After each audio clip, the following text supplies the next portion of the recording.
কান্না করে না তো বলে হত্যা করে মারা হয়েছে আমার ভাই, আমার স্বামীকে হত্যা করে মারা হয়েছে।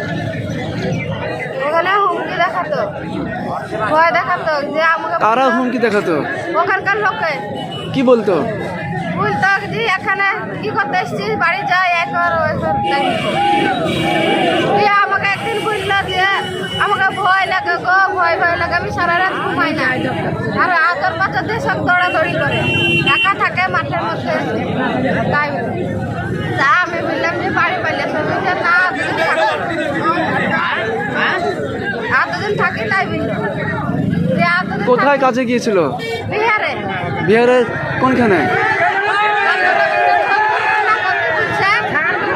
তারপর ঝাড়খণ্ডের কথা আমি জানি না। হ্যাঁ হ্যাঁ।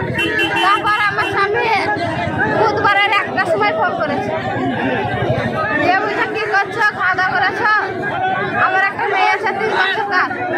আমার মেয়ের সঙ্গে কথা বলতো আর বললো যে বলে দেখো আমি সব কাপড় চুপড় কেচে দিয়েছি, দেখো। তাই বলে আমার স্বামী তখন ফোনটা কেটে দেয়।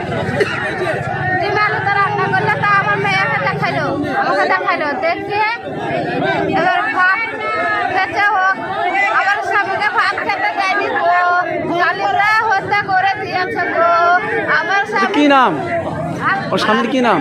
আলাউদ্দিন শেখ।